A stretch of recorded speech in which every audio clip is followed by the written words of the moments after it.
Hey guys, it's me, Princess, the gangsta, all that okay, all right? Oh, anyways, before we get started, make sure that you like, share, subscribe, tell a friend to tell a friend to tell your baldheaded granny, a bearded king that you know, and a pretty bad John to come over here and listen because I got a lot of stuff to talk about that you can learn from.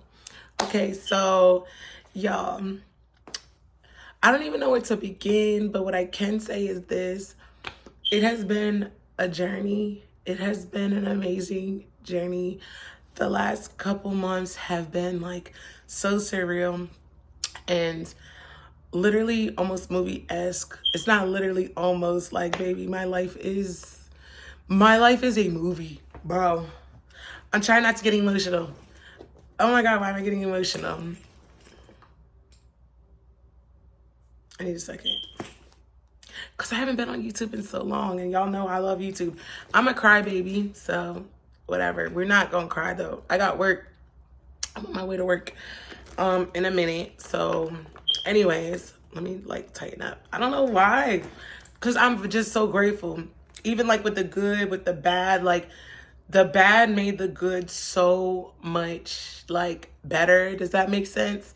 So, like I said, it's been a lot. All right. From getting from girl, y'all, I went on and I got somebody's name tattooed on me. Okay. What else? Moved from Pennsylvania to North Carolina. I don't know, like it's a lot of stuff. Like getting down here, I was like, I don't know, like it's different. Everything, it's all so different, but I'm very, very grateful. But one of the main things everybody's asking me all the time, side note, y'all like my bag? It's so cute. It's BB. I remember I used to wear BB back when I was like in high school, but my one aunt told me that I was too thick to wear BB. My mom's oldest sister told me that once, and I didn't even know what thick was. Like, mind y'all, I grew up with like white kids for real. And I love everybody, but like I grew up with white kids. My kids are half white for real, so whatever. But I grew up with white kids. And like my aunt told me I was too thick. And I'm like, too thick? Like what, too thick? Like, girl, bye.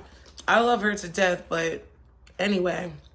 So this BB bag, I think it's really adorable. I think it's really cute. It reminds me of like, I don't know, it's just cute. You know, like, you know, let me go to Starbucks real quick. But so anyways, I moved from Pennsylvania to North Carolina, and a lot of people want to know like why I moved. And to be honest, I didn't even tell nobody when I moved, bro. I didn't even tell nobody. Like, hold on, I'm texting my sister. And my chauffeur's on the way. So anyways, that's that. But so I moved, and I wasn't going to move to North Carolina until next year this time. But just a series of events happened, and it was like it was bad, actually. It was crazy. Because my ex-husband, okay, so we're going to get to that in a second. So I was already looking to move. I was already like, you know, gearing up to move.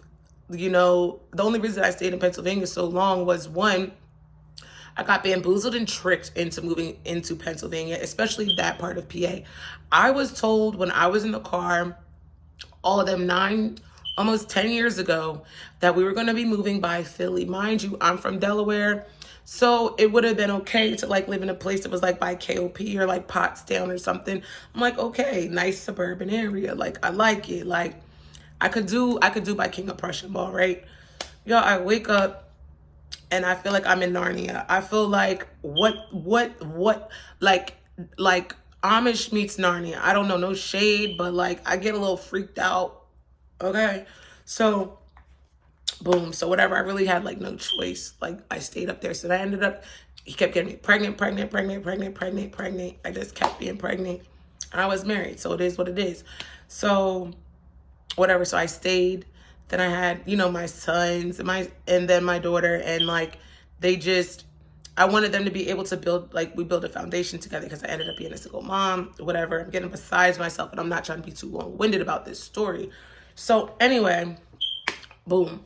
So we end up I don't know. So like I just decided like my whole family's down here. Like my father's from Brooklyn. When he retired, he moved down here like maybe 2, 3 years ago. I'm not gonna say his location, but my biological father does live in North Carolina too. My parents, they stayed down here. My mom and my stepdad, but I don't like calling my stepdad because that's my dad. And they've been living down here since 2013. All my siblings were down here. So like I was up in PA with just a bunch of people that I did not know. And like, I just kind of like adapted to their lifestyle. And I give you a 0 out of 0, Chambersburg. I can't believe I lived there. Like, y'all, I can't believe I lived in a place like Chambersburg for real. Like, it is no shade. It's a cute little quaint town. They have amazing food, but it's weird. It's real. It's Chambersburg is super weird. But on the bright side, while I was in Chambersburg, one of the other reasons like I wasn't like rushing to move was because I was working with a photographer out there, and at the studio, like, you know, just trying to like collectively like get my thoughts together, figure out like what I wanted to do as a creative. So I spent a lot of my time in the studio during my free time. So for that, I do want to thank Connected Sound for like literally giving me the creative space and the creative ability to be able to be the kind of like content creator that I always dreamt of being, you know, and I love that for me. But like honestly, without Connected Sounds, without having like people like Rello around me and people like Juice around me, that kind of like were just like, girl, just do whatever you want to do. Side note, it's really shout out to Day Day because Day Day's really the one that put me onto it, and he was like, you should just start modeling, and that's what happened.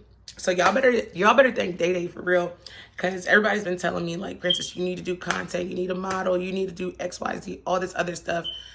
Because like the whole time prior to that, I was honestly just like booking artists and putting them into like studios or connecting them with producers and engineers and studios that I felt like were good for them. So like I don't know, maybe like a good 2 years, I like kind of took that time back and like I just started doing photo shoots myself and like just started like collectively collaborating with other artists. So like I do want to thank Connected Sound for that.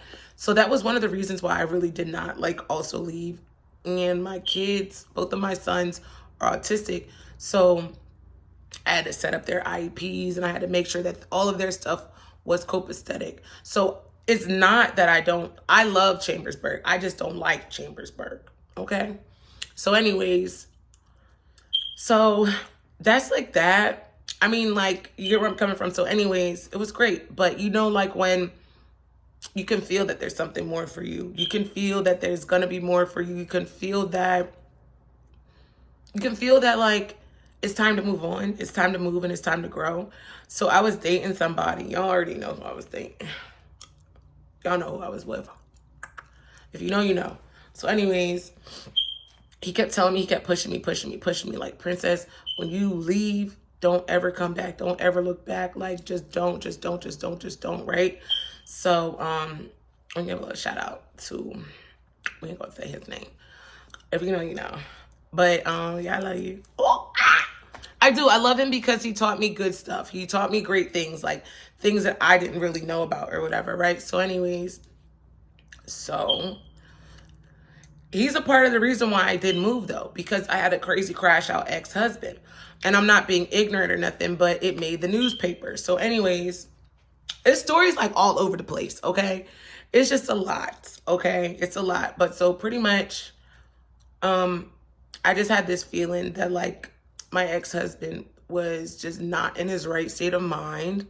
I just had this feeling. I was like, why is my ex so worried about me? And when I point to this, just that's the person he was worried about. Why is he so worried? And like, mind you, I'm not even worried about my ex-husband. Like, my ex-husband is remarried, has twins, and I don't see him. I don't talk to him. I didn't even have my ex-husband's phone number. Okay. Like, for real. Like, I don't even have, like, my ex-husband's in prison right now. And the reason my ex-husband's in prison right now is because he went to you know, um, the person's house, knocking on his door with a pow pow. And that's not really how normal people knock on doors, okay? But it's crazy because he came to my house one time with a pow pow with it. 4-7, you feel where I'm coming from? If you know, you should know. And like he was like, and mind you, I lived in the suburbs. So like you're like outside on the street, you're yelling and you're pointing this 4-7, this pop out.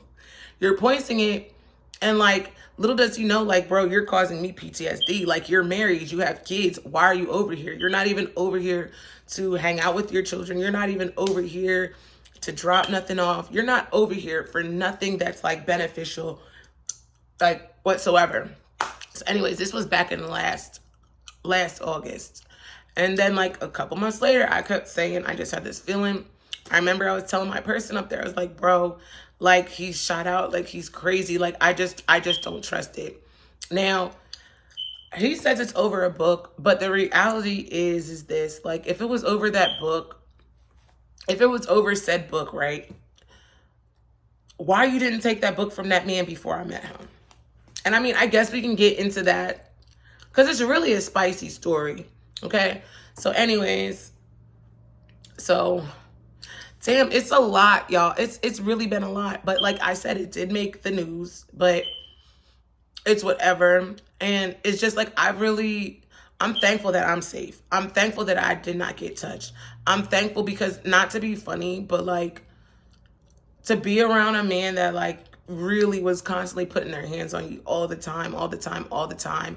And then like, I don't know. I didn't like it. It's just, So for him to not understand why I was with the person that I was with, I was very highly protected with the person that I was with when I was in Chambersburg. We was dealing with each other for 3 years. And, you know, so he was upset about it. I'm not going to lie that I didn't know that was his homeboy. How was I supposed to know that was your homeboy when for 8 months you ghosted me and your children? You never answered any calls. You were going about your way, living your life.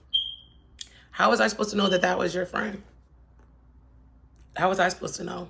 We didn't know until it was too late, because I'm the type of female where I don't even talk about my baby dad. I don't talk about him. I don't care to talk about him. I tell people he is away, far, far away, doing construction. Okay, because he's Italian, so it just makes sense. He does construction and all that other stuff, right? So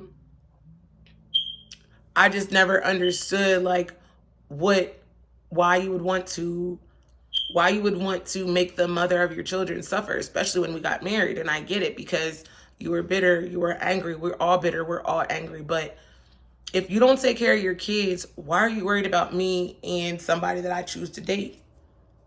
Why? And then I'd be sitting up wondering, like, then I sit up and wonder sometimes, like, how does your wife feel knowing that, like, you literally driving past your ex-wife's boyfriend's house 24/7? Like, that doesn't even make any sense to me.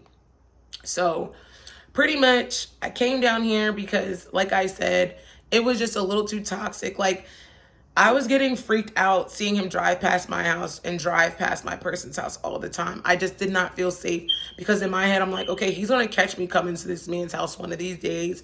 And like, he's going to lose it. He's going to completely lose it. But other than that, we're down here. We're safe. We're free, away from the weirdness. And yeah, so I am finna go to work. I gotta get to work. I gotta go to Starbucks first. And I guess we'll talk about that though too. So I love you guys and good morning. But yeah, my life has been a movie. And don't think that I was crying, because maybe I was not crying. Those were like little sheds of tears, because I'm like, oh my God, like I can't believe that I'm not in Chambersburg anymore. I don't even want to think about it again. Like, I cannot think about it. Like, I lived in that gutter snipe land with pressed Percocet fiends, fentanyl ferrets, and goddamn, there was no snow bunnies up there. There wasn't snow bunnies up there, baby. There was Percocet possums in Chambersburg, for sure. For sure. Okay. So I just want to thank you guys for sitting here. And I guess we're going to do this every single day. Ooh, ew. I love y'all.